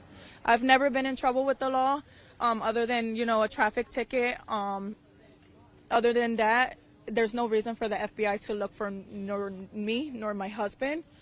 This is a video where they have pulled me over. Yeah, that's why you're just doing circles.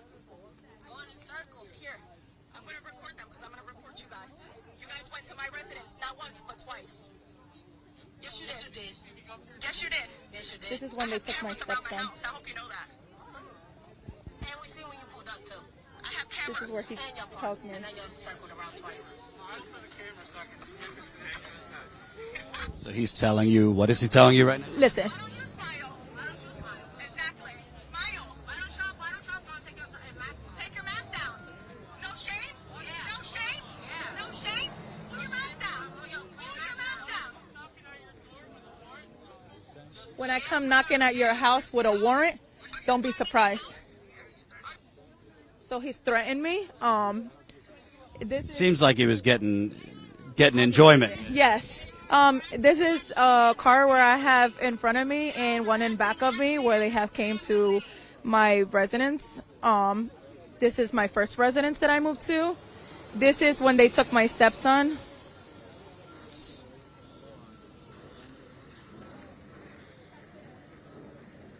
They took my stepson here, which they had him right here.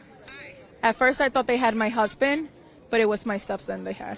That's my son. Where is your stepson now? He's in Mexico. He's self-deported. That's my husband. He's in process of immigration. I thought it was my husband that they had, but then I found out that it was my stepson. But there was also agents back there. Look, there's one, there's two cars. There's 3 cars. And they like you. Yes. Get the fuck out of the property. Get out of the property. And they had no warrant? No warrant. And they said that they took him because they couldn't get my husband in because it was his son. This was in Bridgeton, the day that they broke my windows. So my attorney's car. That was me yelling like that. I was so upset. These are the same agents that have been targeting me for months. Yes, in South Jersey. They had also entrapped me. They held my door. Were your kids in the car with you? No.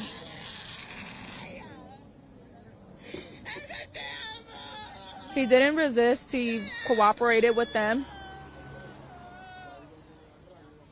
That's your husband they took. Yes.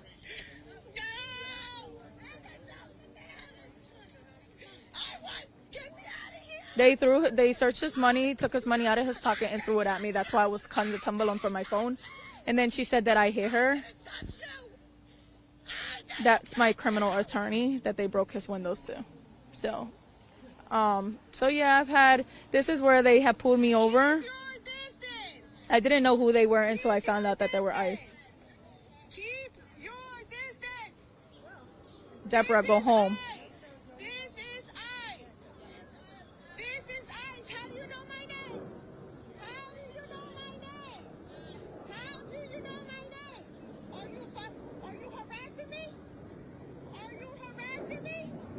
But look how many agents there is. I mean, obviously, as you can see, it's been multiple of issues. Can I ask you, just kind of like as a woman, when these masked men kind of swarm around you, that's got to be pretty It's very scary. It is. It's very scary not knowing what they can do, especially where I have had agents touch their guns. I have had agents sexually assault me. It's been very, very, very scary. You know, I feel bad for a lot of people that are in my position, and I'm a firm believer in God, and I ask God, why? Why is this happening to innocent people? Why? Why us? Out of all people, why us? Why did it happen to us? A great father that's been here 25 years, doing absolutely everything right. He has never been in trouble with the law. He went from one position to being a manager in the company, from the company willing to put up bail money, helping with attorney fees. Just very, very, very nice people that, you know, they have been more not only as an agent to my husband, but they're more family to us, family that I don't have that they have been a part of. Now, in addition to being imprisoned in there, he's got to deal with the fact that his son basically had to self-deport. So emotionally, he's away from you, the kids you have together. His son had to leave. I mean, this is just... On top of that, he's diabetic, so it doesn't help. His sugar rises, it drops. They gave him insulin here because his sugar is dropping extremely. Like, it will go down to 40, 50. I mean, it's very dangerous. Possibly knowing that he can go into a diabetic coma. He has went into diabetic comas, and the grace of God, he's alive, you know, and I'm very thankful he's here. But doesn't mean it can't happen here, you know.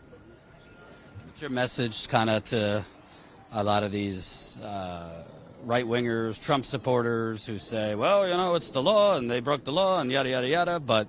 I have had people tell me, well, he came here illegally. I've had people say, well, if he would have just opened the door and cooperated, like, put yourself in our positions. Would you open your door if you see masked agents? Would you open your door?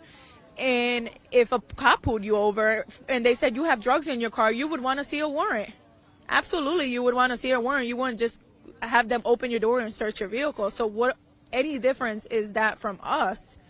You know, we have a family to provide for. Not everybody's a criminal. Yeah, I agree. If somebody's a criminal, they're a molester, they have sexually assaulted somebody, they have killed somebody, they have beaten on a woman, yes, take them out. I do support that. But people that come here and they bust their ass for this country, especially in the people that are working in the camps, 100 degrees, leave the families alone. Let them have a life. Let them provide for their family. We all deserve to provide for our family. Everybody deserves to provide for a family. How are you holding up? I mean, you seem like a strong woman, but you're human. You have 3 kids. That's several full-time jobs. You're trying to, you know, get in touch with him every day? I mean, do you have enough support? You said you cry every day, but talk to me about how you're doing. I try to keep strong, especially for my children. That's what keeps me very motivated. He calls me every day. He tells me, "Babe, like, stay strong. Like, you're a strong woman." I've been through a lot in life. Like, I was adopted. Last year I almost died because I went septic, because I had my son. So I'm very thankful to be here, and I'm gonna continue to fight, not only for my husband, but for other people that are in positions like my husband. I'm gonna continue to fight, and I'm not gonna shut up. I'm not gonna continue to stop fighting for our community that needs us. Thank you very much. I just want to exchange info.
All right. I think that's enough misery for one day. It's just really outrageous. It's just really, really outrageous. I've covered a lot of things over the last decade. I've been a journalist for 20 years, but specifically like reporting on the ground, I started in 2016. I've been to Flint over 20 times, Standing Rock. I've interviewed single mothers in RV trailer parks. I've seen the ugly face of American capitalism and imperialism, folks. I've seen it. I've spoken with it. I've gotten in cops' face. I've been shot at with less lethal bullets. Still have a mark in my calf from being hit with a rubber bullet in Standing Rock. That was not pleasant. So I've seen a lot of shit, and not a lot of things surprise me. But, I mean, listen to this. You're hearing stories from wives of their husbands who are imprisoned, who literally just volunteer to go mow people's lawns for no money, who volunteer to help people with construction and contract jobs, who work for the local fire department, who are good fathers. And this is who we're imprisoning in this country, while you have, say what you want, you either love or hate Trump. There doesn't seem to be a lot of in between, but objectively speaking, by the facts, I mean, this is the most corrupt president, the most corrupt administration ever. I mean, his net worth went up $6.5 billion with a B under his second term. Last time I checked, the president's salary is a few $100,000, and he claims he's not taking it. Well, how did his net worth go up $6.5 billion? Through an illegal crypto scam. He's doing pay-for-play pardons, where he's handing out pardons to convicted criminals like candy in exchange for money, essentially. He had a dinner with 200 people at the White House. You couldn't even get the list of who was on there. Essentially, people who invested big money in his family's crypto company. That's who got invited to this dinner. We could keep going down the list. His son, Don Jr., we heard so much about Hunter Biden, right? Hunter Biden. Yeah, Hunter Biden, that was corrupt. Let's call a spade a spade. He was getting $50,000 a month sitting on a Ukrainian oil board while Joe Biden was president or vice president. Obviously, that was corrupt, too. Let's take off your blue hat for a second. But Don Jr. just got a $600 million Pentagon loan. You think he's going to pay that back? You think the Trumps are paying back the loan? He just got $600 million from the Pentagon for his little whatever it is, AI surveillance company. I don't even know what it is. I mean, any one of these things that I just described, if it was a Democrat in office, Republicans would be screaming for the death penalty. Meanwhile, you got wives whose husbands are being abducted. This poor woman was literally threatened. I'll put ICE agents saying, we'll put our dick in your mouth. They're breaking the windows of lawyers. This is the kind of stuff, if it was happening in other countries, you would call this terrorism. Or you would say, oh, this is criminal cartels doing this. It is a criminal cartel, the U.S. government. The worst cartel of all. You got Wall Street, that's one cartel. You got Big Pharma's another cartel. And the U.S. government's in thick as thieves with all of them. And where the hell is the media on all this? The media parachutes in and out. You know, the media came into Chicago for a little bit. John could tell you, while John was getting tear gassed and barely breathing and suffocating, while they're getting, John and our reporter JT are get flashbang grenades launched at them and pepper balls and rubber bullets. The media's like the ones that showed up, they're all the way in the back. They're not on the front lines. The media is not showing up to solidarity events and interviewing people. They'll come, if they come, do like a quick interview, gone. And you'll see 10 seconds of that interview on the news. So this is why we exist, to cover this stuff. And it's not the sexy stuff. You know, I sound like a broken record, but these are not the stories that tend to go viral. But these are the stories that matter. So that's why we do this. So please support us if you can. Statuscoup.com/join. You can become a paying member for as low as $5 a month. I know the audience wasn't huge today, Saturday morning. I don't even think we had a notification go out. So we will cut this up into shorter videos to get this out more. But this is super important. We will stay on this. This is one of the bigger ICE prisons, but there's ICE prisons all over the country. And if Trump leaves one day, we're going to have some truth and reconciliation, because God knows, we don't know. I mean, there's people we don't know. They've been lost in the system and abducted. Actually, can I interview you real quick? Yeah. Tell me your name again. My name's Terry Seuss. Terry Seuss. So you are one of the leaders with Eyes on ICE, New Jersey. So tell me about, because I was just saying, I'm just outraged after all these interviews, but you're dealing with this day to day. Unbelievable. Tell me about your group. I'll just tell you real quick. This is our year anniversary of being down here with somebody here every day from New Jersey to keep an eye on this facility and to welcome and greet the visitors. And whenever they come or whenever somebody's released, we try to have somebody here. And I came down here a year ago with this little handbill for the workers, urging them not to work here. If they don't have workers, they couldn't have a jail, right? So, and on the back it says, every major religion says, welcome the foreigner. How did we get here? This is a question, this is a call to conscience for America. This is pathetic. From the people you've interviewed, you know, this is the young heart of America. My grandparents came when they were about that age. Many people's grandparents came from all over the world here. We know how hard that is, and we know how important that is. That is the essence of America. We are a great, beautiful mosaic, right? And we need these people. Look at us. We're gray. We're old. We need young people. We need all the young people we can get. And they are coming and working and contributing, and we should be embracing them, you know, and helping them, and helping our wonderful neighbors who are young Americans, right? They are all included in this. We need all the young people we can get to carry us forward. That's the innovation. There's a lot of work that's been done, and they will only build on it. So we're here. We're doing our best to welcome these visitors and to support them in any way possible, to make it a little less horrible for them. So let's hope next time I see you, this place is closed. You know, because that's what we want. We want all of these immigration detention centers across the country closed, and the ones they want to open, we don't want them to open them. Can you kind of talk about, on a positive note, this community that's kind of come together? Because with ICE, most of the images in the media are of the violence and the gas. You don't see as much this. This is a daily community that's come together, sometimes less people, sometimes more, but it seems like people have really come together to support each other. Yeah, absolutely. And, you know, this is a public sidewalk. You know, and when I first came here, they sent out their biggest guard, and they said to me, "You got to move. You can't be here. This is all federal land." I said, "Oh, well, that must be my land, right?" But he said, "Well, then we'll call the authorities." So he's tromped away. So next thing I know, I called my lawyer. He's like, "It's public sidewalk." Here comes a sheriff's van. I thought, oh, they called the authorities. Oh, no, the guy drove by, honked twice, and gave me a thumbs up.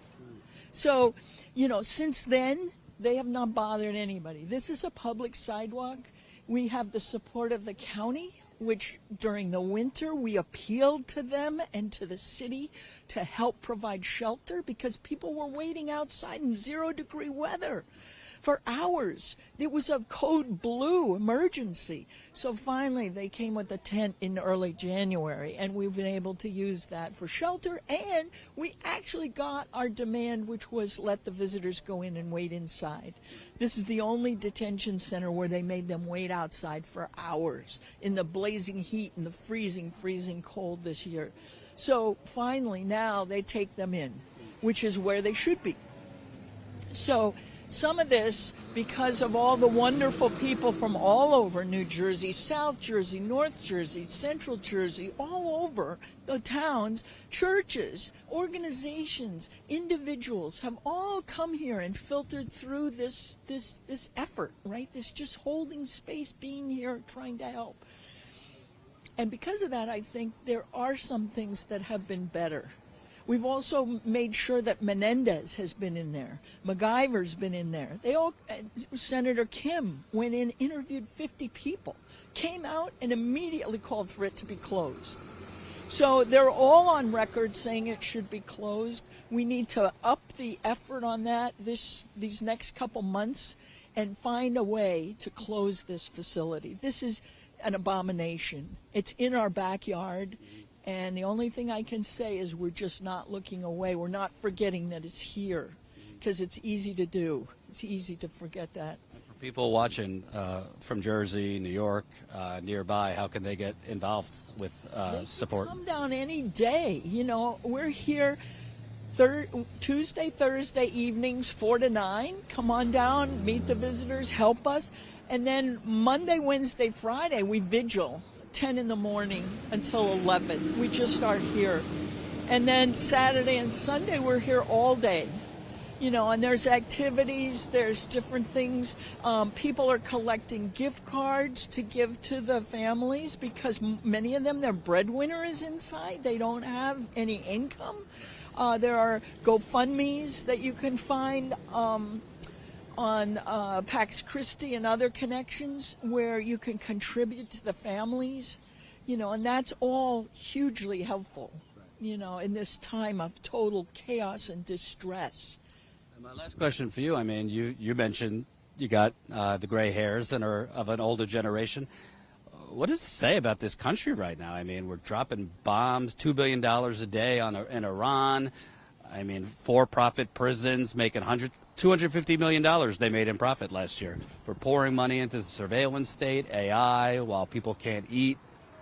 You know, people are struggling to put gas in the car. It really feels like people feel like they're at a breaking point.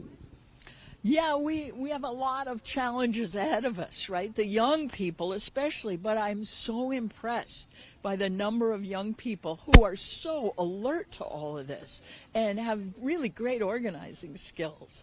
You know, so this is America. This is not going to stop, and people are going to use every resource, every freedom, and every right to meet our responsibilities, which is to be good, active Americans and protect the freedoms of this country, you know. So, yeah, people have a big job ahead of them. This is not new. I mean, you can look back on history and see over and over there's these attempts, and they don't end. And so people have to just see that and say, okay, this is where we're going next. And maybe something even better will come out of it. We'll be standing on more firm ground for the next generations. Can I take one of those if you don't mind? Oh, yes, Yeah. please. This is us, Eyes on Ice, and then this is your call to the call to conscience for the employees. You know, and all the major religions are quoted on the back. So anyway, thank you for your work. Yeah. Thank you for doing it. Yeah, thanks, you guys. I'm going to just exchange info. I just want to give you my card. Oh, okay, great. Yeah, because I have to say that because those are white Americans are not saying that. Let's change the narrative, right? We're going to change it. Okay, great, Jordan. Thank you, guys. Have a good day. You got to love people like that, you know? Without activists, without people who have been doing it for decades, we would have nothing to cover.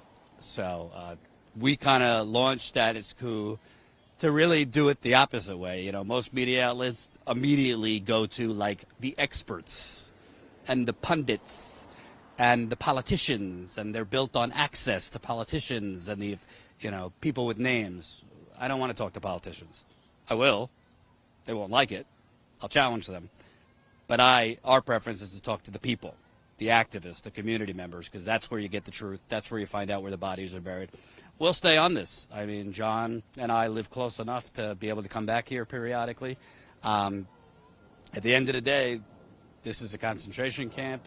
They're not being fed properly. They're being physically and psychologically tortured. There have been people that have died in here with no explanation, and this isn't the only one. So obviously, in the Trump regime, it's kind of hard to keep up because every hour there's a different crisis. But I think when the dust settles, if he ever leaves, and I'm not convinced he will willingly, I think we're going to look back and realize we basically had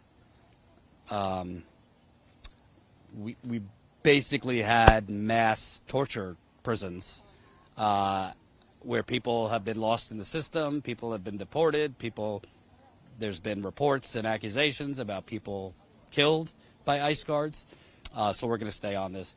Again, please support us if you can. I know I sound like a broken record, but we could beg corporate America. We choose not to, so I'm not beyond begging you, the people. Thank you, John, Colin, Jenny, everybody watching. StatusCout.com/join. Become a member for as low as $5 a month. StatusCout.com/join. You could also donate. StatusCout.com/donate. We'll see you next time.